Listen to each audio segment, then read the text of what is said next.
Bienvenidos a Radio Uruguay, bienvenidos a La Máquina de Pensar, ¿cómo andan? Espero que anden bien, son las 19:04, arrancamos La Máquina de Pensar, nada, arrancamos ya mismo escuchando esta canción. Todo esto para que comience la sensual voz de Natalia Mardero. ¿Cómo estás, Natalia? Muy bien, muchas gracias. Archivos. Sensual, no sé, pero muy emocionada con esta serie. Con esta banda sonora.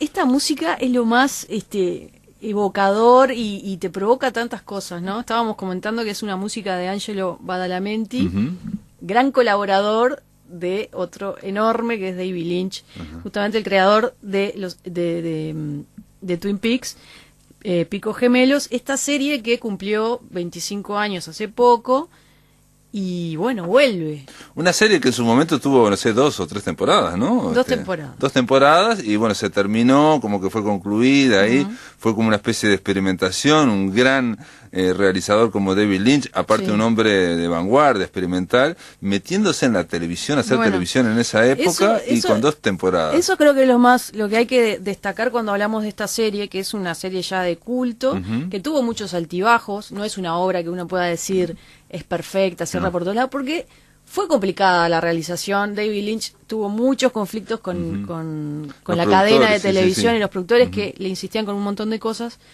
Pero bueno, ¿qué pasa también? David Lynch, bueno, ya era un hombre... Esta serie se estrenó en el año 90, ¿no? David Lynch venía con antecedentes muy buenos de películas como Terciopelo Azul. Gran película que se sigue manteniendo, el que no la vio la tiene que ver, yo la vi el año pasado, se sostiene como el primer día. Exactamente.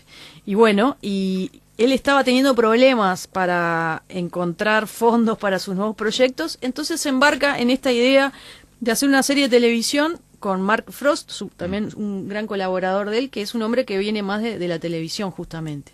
Se juntan y crean esta serie que rompió muchas estructuras, porque uno tiene que pensar cómo era la televisión en el año 1990. Pensemos que por lo menos en Uruguay no existía el cable, por ejemplo. No. O sea, cuatro canales, uno más o menos rengo como era el canal 5, o eran 3 y después esperar a ver que pasara algo. Pablo, no había internet, no había nada. Entonces, yo recuerdo, y esto para mí es buenísimo, porque no hace tantos años, Eran los domingos que la daban, ¿no?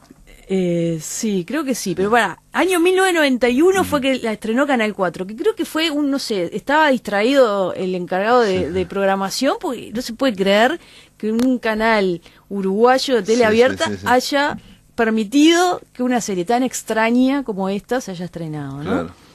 Y bueno, y al principio fue como en un horario central. Sí, yo me acuerdo, yo la veía, para mí era los domingos a las 7, los domingos a las 8, una cosa muy central, después la empezaron a... Y bueno, y después, a medida que avanzaba y que cada vez éramos menos los fanáticos que nos Pero había quedaban, que esperar toda la semana, era una vez por semana. Sí. Bueno, después la empezaron a dar tipo, no sé, a las 12 de la noche, y me acuerdo que con mi hermano dejábamos grabando. Exacto. Con el VHS para después verla el otro día. Exacto. Bueno, una historia increíble que la pregunta fundamental de la serie es ¿quién mató a Laura Palmer? Claro, era un thriller, está presentado como un thriller, entonces uno dice, y el comienzo era extraordinario, los primeros capítulos, ¿no? Ese pueblo, ¿no? Y sobre todo son los capítulos que metió más mano David Lynch, los primeros, incluso la mayoría los dirigía él, y los finales. Hay una cosa ahí en el medio que después te comento, pero bueno, tenemos este pueblo en el norte de Washington, entre montañas, idílico, ¿no? Un pueblito de esos que cualquiera quisiera vivir ahí, con personajes amables y bueno, aparece un día el cuerpo de esta porrista y la chica tan popular. Sí, popular, digamos, realmente, ¿no? Muy sensible, muy dulce. Exacto, Laura Palmer, que aparece muerta a la orilla ahí de un río. Y bueno, todo el pueblo se siente totalmente devastado. Y viene este agente del FBI, que es... Kyle MacLachlan. Kyle MacLachlan, que es el actor fetiche de David Lynch, ¿no? El de Terciopelo Azul, o trabajó en Dune también. En Dune también, un actorazo, que hace a este personaje, al agente Cooper, que es tremendo personaje porque es un hombre que es súper optimista y tiene como una actitud así Boy Scout, ¿no? No, pero aparte es un agente del FBI que empieza a analizar todo, y de repente en un momento dice, esto es tan lindo que me voy a quedar a vivir acá. Él ama ese lugar, se empieza a enamorar del lugar. Me iba a dejar el FBI, una cosa media rara. Sí. Entonces, pero lo que engancha de inmediato es que en ese pueblo idílico, ¿no? Pueblo chico, infierno grande, ¿no? Exacto. Entonces ahí empiezan a descubrirse unas cosas que pasaban adentro. Y Laura Palmer, que era una niña tan sensible, idílica Y también, pura. y dulce, empieza a descubrirse que, bueno, estaba para cualquiera, entonces, y empiezan a descubrirse cada vez más y más cosas. Exacto. Y eso también ese morbo, ¿no? Que tenemos todos, de a ver qué más había, ¿no? Porque Exactamente. cada episodio era un asombro de Claro, eso, ¿no? además de que lo que hacía impulsar la serie era saber quién había matado a Laura Palmer, estaba todo ese mundo caja de Pandora que se iba abriendo y íbamos descubriendo todas las miserias de todos esos personajes. Y bueno, y se empieza a revelar también esas características que a los que nos gusta el cine de David Lynch, sus características más esenciales, ¿no? Que es esa capacidad para mezclar lo que es el mundo real o ese mundo idílico de que en muchas películas, ¿no?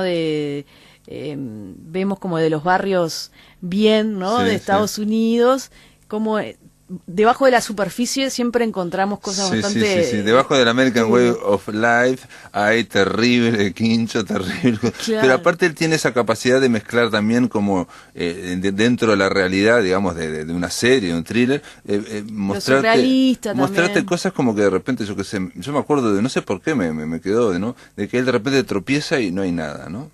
Entonces, digo, esas pequeñas cosas que pasan en la vida real. Exacto. Y que tienen que ver con la multidimensionalidad, ¿no? Con cosas que ocurren, digamos, ¿no?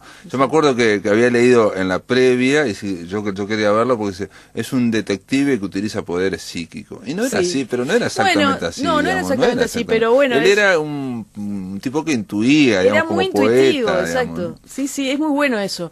Y toda la parte... que creo que también esa cosa bien de David Lynch, el tema de lo que te decía, el surrealismo, esa cosa onírica que se mezcla también en la trama, bueno, y la profundidad de cada personaje, porque podés tener, no sé, 30 personajes y todos son increíbles, todos tienen una historia, todos tienen una profundidad increíble. Y después, otro dato que está bueno tener en cuenta, porque para contextualizar esta serie en el tiempo, es que... los recursos estéticos, narrativos que él usa, que ahora lo podemos ver en tantas series, no se habían usado. Claro. Era como, él hizo como una película extendida en no sé cuántas horas, ¿no? Claro, y una película increíblemente, porque en el cual a él no le interesaba que se supiera quién mató a Laura Palmer. Pobre David Lynch. Por eso era la presión de todo, porque era el esquema, en realidad él estaba tomando un esquema de thriller, digamos, y lo quería romper, como hace siempre, claro. ¿No? Quería romper ese esquema de narrativo y contar otra cosa, ¿no? Exacto. Y las presiones, claro, eran, no, la gente tiene que saber tal cosa. Hubo muchas presiones, claro. Esta serie fue un éxito inmediato, había hasta el día de hoy hay reuniones de la gente que hace de picos gemelos, ¿no? Que la gente se reúne, las convenciones y demás. Y bueno, tuvo un éxito muy grande. Y sobre todo en un público joven, ¿no? Como un público universitario. Y bueno, se disparó la audiencia. Otro detalle que tenía para la televisión de ese momento, y bueno, ahora obviamente la vemos en los CSI, no sé qué, no sé cuánto, y después la vimos de repente en una película como Seven, es que a él le interesa mucho lo orgánico, entonces te mostraba el cadáver y te lo mostraba como nunca se había visto, ¿no? O sea, azul, con las uñas, empezaron a hacer los análisis, que a él siempre le gusta toda esa parte, digamos, como barroca, o de lo matérico, ¿no? De la organicidad, ¿no? El tema de los gusanos, no sé qué, siempre le gusta esa, ¿no? Mostrarte el barro en tal cosa. Es verdad. Era una cosa normal, digamos, pero no se mostraba en televisión. No, para nada. Sí, y pará, ¿qué te estaba contando? Que bueno, la audiencia se disparó así tremendamente. Y entonces, bueno, comienza la segunda temporada con mucha expectativa, pero la cadena le pide a David Lynch que revele quién es el asesino enseguida, cuando comienza la segunda temporada, cosa que él no quería hacer para nada. Lo terminan haciendo eso, y eso fue la muerte de la serie, porque después que se reveló, la audiencia empezó a caer inmediatamente. Después que se supo quién era. Sí, sí. Sí, después como que siguió con muchos capítulos más, pero aquello era un poco... Y entre medio él hizo esta película Corazón Salvaje, que fue del 90 también, sí, sí. que ganó en Cannes. Entonces, él como que desapareció un poco de la realización de Picos Gemelos. Ah, y se la dejó al otro. Y claro, y después vuelve para finalizarla. Es decir, tuvo como momentos... yo ahora la estoy viendo de vuelta la serie y... Es te vas irregular. dando, claro, sí, ya te empezás a dar cuenta que hubo momentos... que Igual no fueron- yo me acuerdo que había momentos que también tiraba la piolita para lo que uno está como espectador. Digo, quiero verla de nuevo porque digo hay un momento en que apareció un enano en un cuarto En rojo, esos sueños, ¿no? sí, Bailando, sí, no sí. sé qué, no sé cuánto, y duraba muchísimo eso. ¿Y esto qué tiene que ver con nada? ¿No? Esa cuestión onírica. Bueno, pero eso, pensar que eso aparecía en televisión es muy curioso, ¿no? Justamente. Sí, brutal. Evidentemente él demostró que la gente estaba lista para otra cosa, ¿no? Claro, También. exacto. Y que la televisión se podía usar como recurso expresivo y que no era menor al cine, que es lo que pensaba todo el mundo, ¿no? Que una cosa era el cine, que era el séptimo arte, y otra cosa era la televisión. Y ahora se adelantó 25 años, porque ahora, digamos, 20 años después, estamos todos de acuerdo que la televisión o el streaming o donde lo vea uno, las series, están al mismo nivel del cine, de una película, ¿no? Totalmente. O sea, en cuanto a calidad, en cuanto Exacto. a arte, en cuanto a experimentación. Y esperemos que David Lynch tenga, en esta oportunidad, haya tenido la libertad creativa que quizás no tuvo en su momento y que bueno, que se haya podido despachar ahora con la segunda temporada que arranca el 21 de mayo en Estados Unidos por Showtime. Pero mirá, eso ahora que dijiste O sea esto que del falta una cine, semana Pablo. todavía, mira. Sí, falta una semana y ya estoy... Para la tercera temporada, 25 años después. Festival de Cannes, ahora, empieza el 17 de mayo. ¿Sí? ¿Vos viste lo que es el Festival de Cannes de... ¿no? Sí, organizado, escrupuloso, estructurado y y súper seleccionado. exactamente, ¿no? súper selectivo con sus muy materiales selectivo. y el tema de la televisión no es algo que en Cannes... Ah, no. Pero este año van a estar justamente Twin Peaks, los 2 primeros capítulos se van a proyectar. Abriendo, ¿eh? ¿Y sabes qué serie? Una que se llama Top of the Lake, que es de Jane Campion. ¿Te acordás de Jane Campion? Jane Campion, sí, la directora del piano. Sí, piano. Que fue ganadora del Oscar, creo. En el Sí, 93. ganó el Oscar y aparte hizo también una que se llamó In the Cat, que me gustó mucho. Sí, es verdad. Muy linda película, un thriller ahí. Es una gran directora, neozelandesa, creo. Bueno, parece que esta es la segunda temporada de una serie que ella es creadora. Imagínate, ¿ves? La televisión... Bueno, Cannes de alguna forma está diciendo lo que estamos diciendo justo ahora, ¿no? O sea, nos está dando la razón a nosotros. Sí, no. De alguna forma, para Cannes es consolidar, digamos, que en las series están al mismo De a nivel poquito, que de a poquito, Y porque bueno. no están en selección oficial ni nada. Y parece que el año que viene va a haber un Cannes Series. Ah, va a haber Así un que, rubro. sí. Ah, un galardón. De a Mirá poquito vos. se va abriendo la cosa. Mirá vos. Pero evidentemente los grandes directores, es una plataforma que están Y cada vez más, cada vez más. y los grandes actores también, Sí, los grandes están actores. todos los grandes actores están desesperados por tener su serie, porque digamos va más en el tiempo y porque aparte permite contar muchas más cosas. Alex de la Iglesia dijo una vez una cosa, dice, la serie te permite matar al protagonista y que otro asuma el protagonismo y siga, digamos. Claro. Una película de 90 película. minutos no lo puedes hacer porque es muy difícil hacerlo. digo, Exactamente. ¿Sabés los actores invitados que va a tener la segunda temporada? No tengo ni Estoy idea. viendo Naomi Watts, Laura Dern, Mónica Bellucci, Michael Cera, actor que me encanta, Trent Reznor, Eddie Vedder, Jennifer Jason Leigh, Richard Chamberlain, ¿te acordás? Yo pensé que estaba yo muerto. pensé que estaba muerto también. El pájaro canta hasta morir, Sí, ¿no era el sí, protagonista? exactamente, sí. Jim Belushi, Ashley Judd, bueno, una cantidad de Harry actores. Dean Stanton, ¿no? Sí. Sí, que también Gran, vive y lucha. Un grande. Mirá Es vos. decir, además de los protagonistas originales, que la mayoría van a estar, están todos estos actorazos Va a ser aquello. Laura Dern también es un para una él actriz fetiche de sí, David Lynch. sin duda. Gran sin duda, actriz. ¿no? Sí. Y creo que va a estar la que hacía de Laura Palmer también. También ¿no? va a estar, sí. Que aparentemente estuve leyendo que no tuvo una carrera en estos 25 años muy desgraciada, nunca logró enganchar como actriz, hizo muy poquita cosa. Es que casi todos los actores de Twin Peaks estuvieron medio ahí, que parecía que iban a tener carreras descollantes y no. Sí. Pero bueno, acá tienen la segunda oportunidad y a partir del 21 de mayo esperemos encontrar la serie en algún lugar para verla.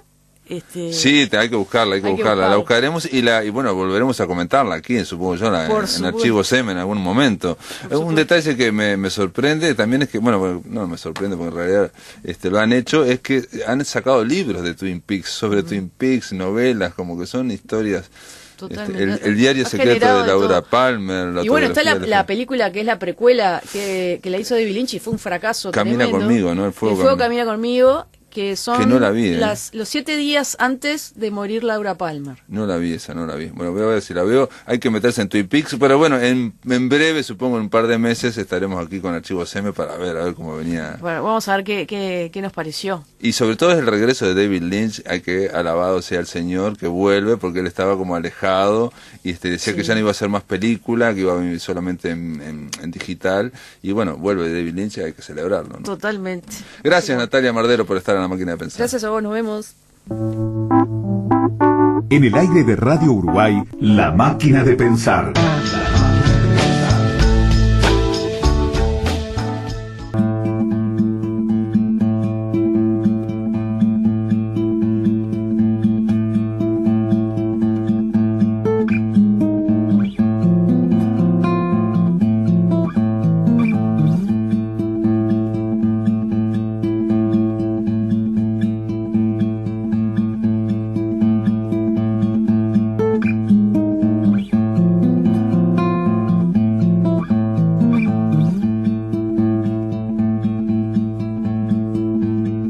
quiero viajar en ascensor con vos, no quiero tus acotaciones de terror, que el clima está pesado, eso lo sabía antes de subir acá.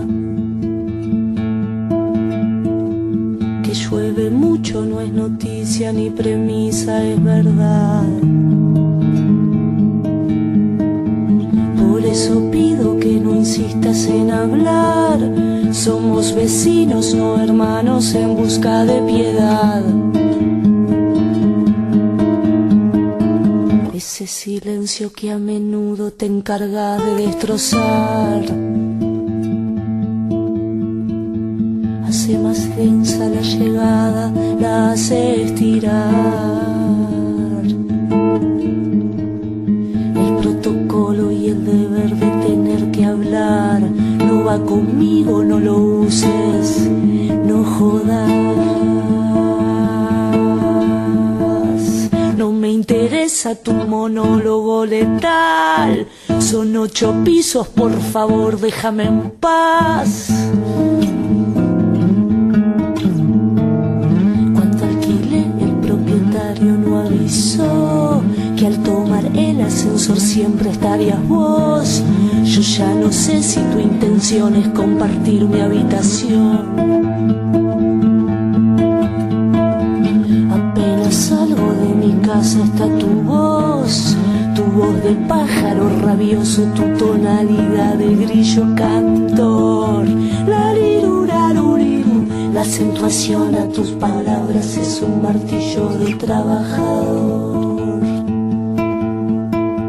Es que estoy harta de huirle a tu silueta, de hacerle amague a tu sombra en la escalera, de esconderme en los palieres con sudores y temblores parecido a convulsiones.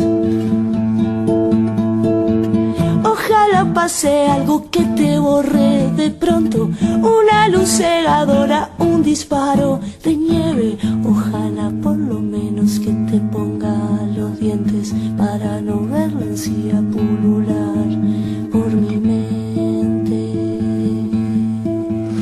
Esta es Lorena Rizzo y el tema que estaba brindando es El Ascensor. Lorena Rizzo es una compositora, una cantautora argentina que fue recomendada por Leo Maslía y bueno, la estamos pasando. Amigos, yo les quería contar simplemente que acabo de venir hoy de la Feria del Libro de Buenos Aires, cerró ayer.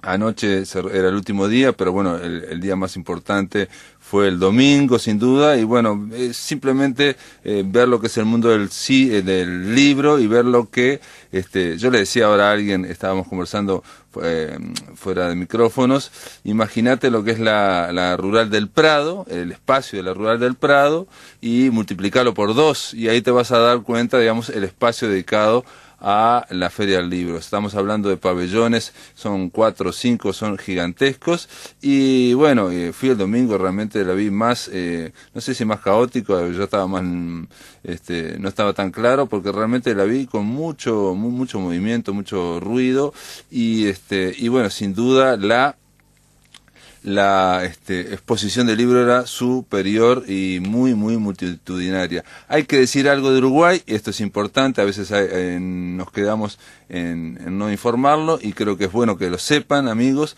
La feria el stand de Uruguay, que la Cámara Uruguaya del Libro lleva ya a la feria de Argentina, este año cambió, no sé, alquilaron o negociaron otro stand mucho más grande, realmente estaba grande, y había toda la narrativa, por lo menos estuve viendo, porque varios amigos escritores argentinos, Martín Cristal de Córdoba, y otros amigos también de Rosario, y bueno, y obviamente amigos de Buenos Aires, me pedían que yo les indicara, bueno, que les recomendara algunos libros. Y con respecto a otros años, digo, esto es importante, no sé si tendrá que ver con distintos tipos de impresiones o con el cambio en la presidencia de la Cámara del Libro, no sé. Sé que el stand de Uruguay en la Feria del Libro de Buenos Aires estaba realmente destacado, estaba interesante. De todas formas, lo que uno descubre yendo una y otra vez a la Feria del Libro de Buenos Aires es que no basta solo con tener un stand prolijo, un stand amplio, extenso, donde se vean todo muy bien, donde esté todo muy bien iluminado y presentado. Es necesario una y otra vez hacer actividades como fui invitado ahí al stand de la COP. Ustedes ya saben, la COP es una cooperativa de 12 sellos independientes pequeños, pero que se juntan para unir fuerzas, y ahora generaron otro espacio más, que ellos le llaman el Frente Latinoamericano, donde también nuclean a editoriales más pequeñas de México, de Perú, de Chile, de distintos lugares. Entonces, simplemente decirles que la COP está en constante ebullición y está en constante movimiento. Lo que me pasó a mí yendo ahí es que obviamente están siempre haciendo actividades de todo tipo, y eso es lo que realmente uno espera en una feria, ¿no? Realmente espera que haya movimiento, pero no solamente venta de libros, sino ese trato y, en fin, esas actividades. Por mi parte, fuimos a presentar el libro Conversaciones con Lebrero, la edición ampliada y definitiva que editó. El libro anterior se había agotado, editó de nuevo Conejos, y la presentamos en la librería que se llama La COP también, que es una librería en Almagro que tienen ahí, y también estuvimos en la Feria Internacional de Buenos Aires del Libro. Este es el resumen. Obviamente habría muchísimas cosas más para hablar de la Feria del Libro, es enorme, es imposible de resumir. Sí hay que decir algo que me gustó y que me emocionó, es que había todo un stand, toda una parte de la feria muy importante dedicada a Violeta Parra, como hablamos aquí en La Máquina de Pensar, por los 100 años de su nacimiento y los 50 años de su muerte, su suicidio. La que hace la diferencia se llamaba. Pero bueno, también este año se cumplen 100 años en este caso no del nacimiento, sino de la muerte de uno de nuestros grandes pensadores, José Enrique Rodó. Por eso le doy la bienvenida a William Rey. ¿Cómo andas, William? ¿Qué tal? ¿Cómo anda eso? William Rey Ashfield es arquitecto, es magíster, y estás encargado, bueno, tenés un amplio currículum en la Comisión de Patrimonio Cultural de la Nación, en fin, tenés, no lo voy a leer todo, también tu carrera, tu currículum académico, pero estás vinculado a algo que nos interesaba que los amigos de La Máquina de Pensar conocieran, ¿no? No solamente los que viven en Montevideo, sino aquellos que nos están escuchando del interior, que va a haber un homenaje muy particular a José Enrique Rodó. ¿Cómo es esto? Bueno, a ver, yo creo que va a haber una serie de homenajes al centenario de su muerte. Son esas cosas que es muy del Uruguay, ¿no? Que a veces la muerte encuentra festejos más importantes que los nacimientos. O por lo menos más importante que lo que fue Los 100 años de Ariel, la obra cumbre de...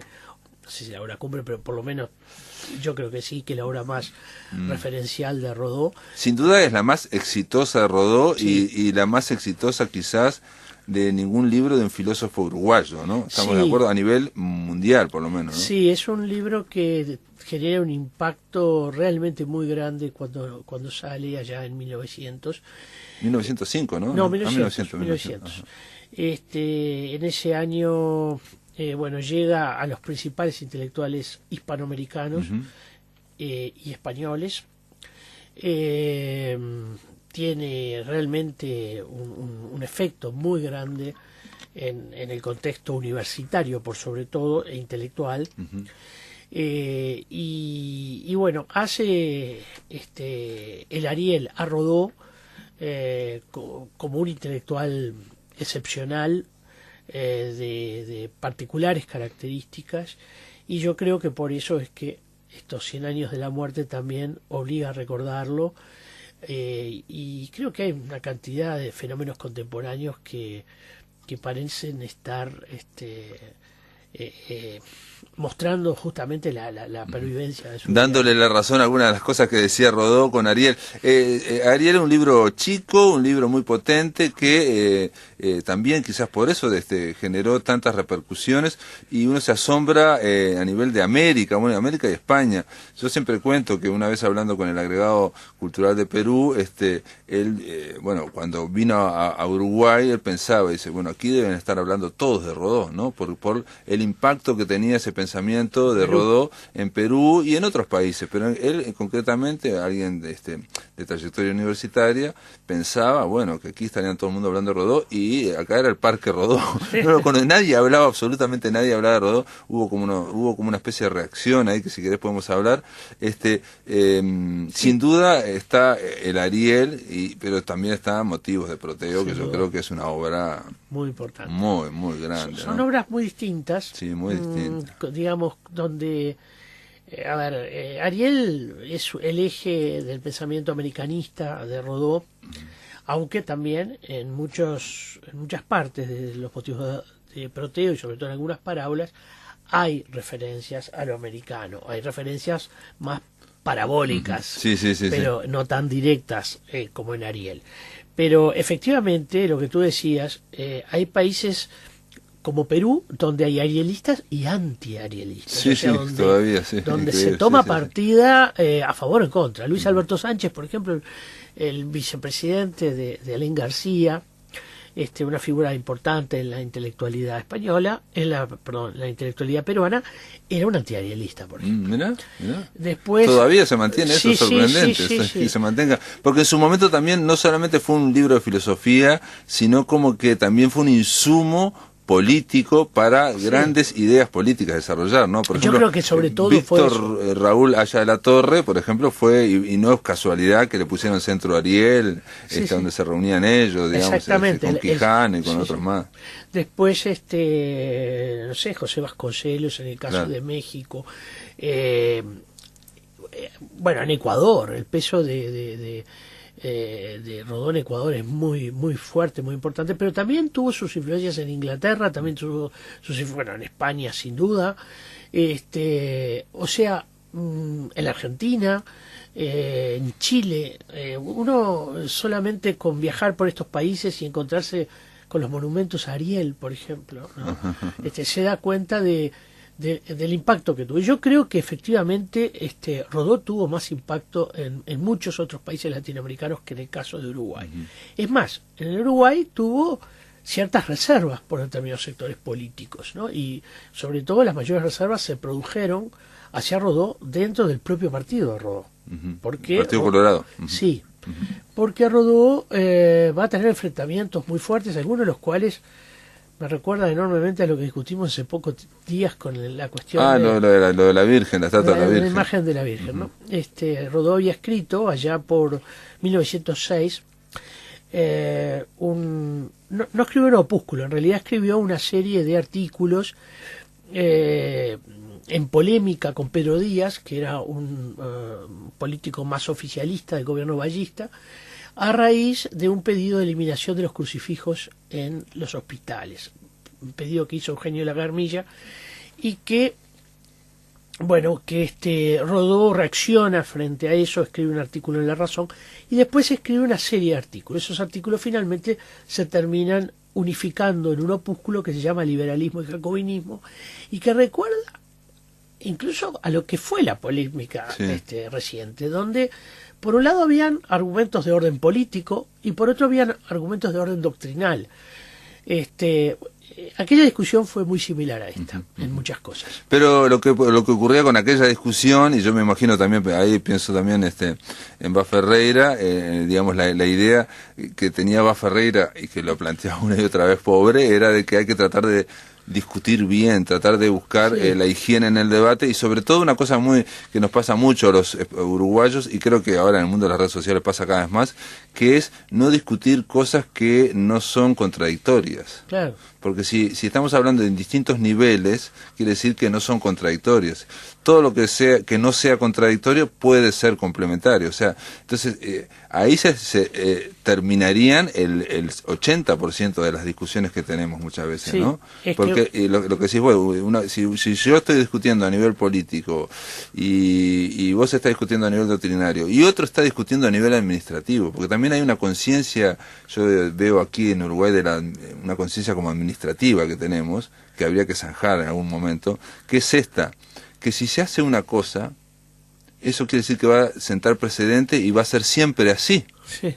Y si no se hace, entonces nos vamos a salvar de que no sea nunca así. Sí. Y digo, eso es una mentalidad administrativa que sirve para la administración y sirve para algunos sectores de la administración, pero no sirve para hacer política, para hacer un país, para construir tu vida, porque vos a veces podés hacer una cosa y eso después no querés seguirlo o no la famosa sienta precedente, ¿no? Pero sí, eso es un elemento que nos viene de la tradición española, ya de tiempos coloniales, porque la administración española era una administración muy ordenada y sí, pesaba mucho el acto administrativo era muy importante. Claro, pero digo, no puede ser el acto administrativo más importante que condicione el acto de pensar, por ejemplo. Sí, ¿no? O de la realidad. La realidad tiene que ir por delante. De hecho, cuando los españoles en tiempos de la colonia debían vivir un acto administrativo del rey, y la propuesta del rey, o sea,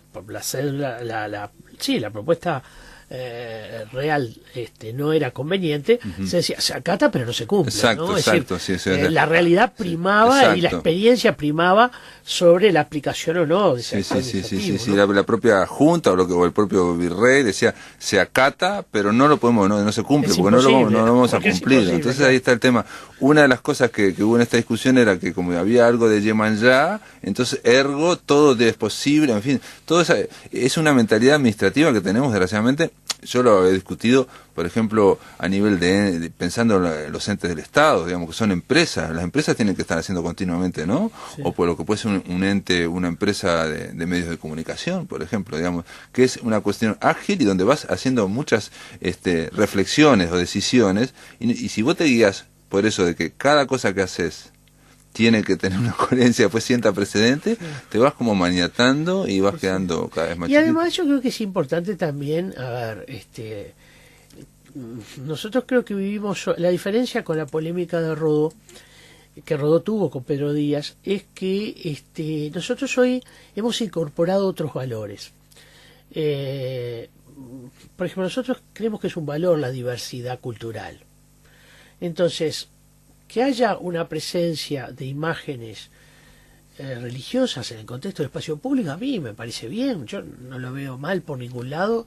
De hecho hay otras presencias, entonces, y mucho más cuando en este caso, yo aclaro que soy agnóstico, pero en este caso hay una comunidad enorme que se identifica con esa imagen. Entonces creo que hay una laicidad en el país, o un laicismo, que por momentos se vuelve religioso.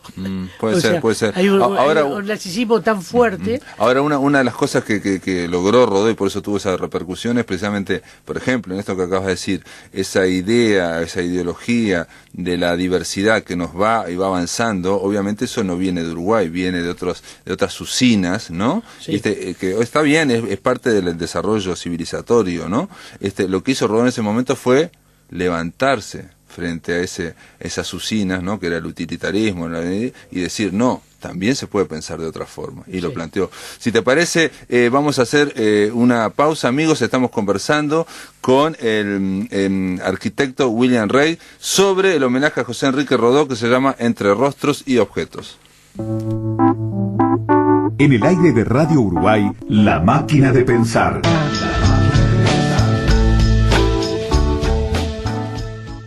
Amigos, continuamos en La Máquina de Pensar. Estamos conversando con William Rey Ashfield. Él es el curador de la muestra homenaje a José Enrique Rodó, Entre Rostros y Objetos, que se inaugura el miércoles 17 de mayo, ya a las 19 horas, o sea, mañana a las 19 horas, en el Museo Nacional de Artes Visuales, y que tiene que ver con otros recuerdos en torno a Rodó, que se cumplen, 100 años de su fallecimiento allá en Sicilia, en Palermo, ¿no? ¿En qué consiste la muestra? ¿Cómo? Está bien. Bueno, la muestra es el resultado del trabajo realizado por el artista Héctor Testoni, fotógrafo reconocido, y que opera en dos planos, yo diría. Por un lado, fotografiando elementos que pertenecieron a Rodó, pero que los presenta aislados, los presenta sin Rodó. Ajá. Los presenta, digamos, como si fueran elementos cargados de un aura, y al mismo tiempo elementos que aparecen descontextualizados. Ajá. Por ejemplo, los lentes de Rodó son como, no voy a decir una barbaridad, pero casi como los lentes de John Lennon. Uno ve los lentes de Rodó y digamos y ya lo ve. Es como una sinécdoque de Rodó. O sea, los lentes nos llevan a Rodó. Ahora, ese es un fenómeno realmente histórico, ¿no? Donde los caricaturistas quizás fueron los que mejor supieron capturar la parte por el todo. La exposición está ordenada en tres cuerpos. Tiene un primer cuerpo que son objetos, y hay toda una reflexión sobre los objetos de Rodó. Tiene un segundo cuerpo que se llama Testimonios, donde Testoni lo que ha hecho es trabajar sobre fotografías testimoniales, fotografías de origen, donde aparece Rodó de niño, Rodó con su familia, Rodó en plenitud intelectual, la muerte de Rodó, que aparece como tercer cuerpo, digamos, de este conjunto. ¿Pero qué aparece de la muerte de Rodó? Perdón. Sí, aparece por sobre todo las imágenes de traslado del cuerpo, el túmulo que se realiza en la puerta de la universidad, una serie de homenajes, el ingreso de su cuerpo al Panteón Nacional, o sea, todo lo que implicó, ¿verdad?, ese conjunto de homenajes con la llegada del cuerpo al país algunos años después de muerto. Y finalmente, la tercera parte de la muestra es un conjunto que se llama Series, donde lo que se hizo fue seriar conjuntos de imágenes que remiten a Rodó. Por ejemplo, las tapas de sus libros, por ejemplo, el conjunto de caricaturas, o lo que hace el propio Testoni, que es seriar su monumento, o sea, capturarlo desde distintos puntos de vista, para verlo mejor, para entenderlo, o quizás para invitarnos a ir a verlo, porque no hay una foto conjunto, sino que son todas fotos parciales de ese muy buen monumento que produjera Belloni allá en el año 1947, que es el año de la inauguración, y que quizás es también es como una deconstrucción del monumento en esta tercera parte que son las series. Y te hago una pregunta, y digo, pues se eligió, digamos, la mirada de Testoni, ¿no? La mirada a través fotográfica, obviamente artística, interpretativa, y no mostrar directamente los objetos, porque se podían mostrar, ¿no? Sí, Podrían... se podrían mostrar los objetos, de hecho los objetos se van a mostrar. Ah, se van a mostrar. Pero eso forma parte de una segunda muestra que va a estar en el Museo Histórico Nacional.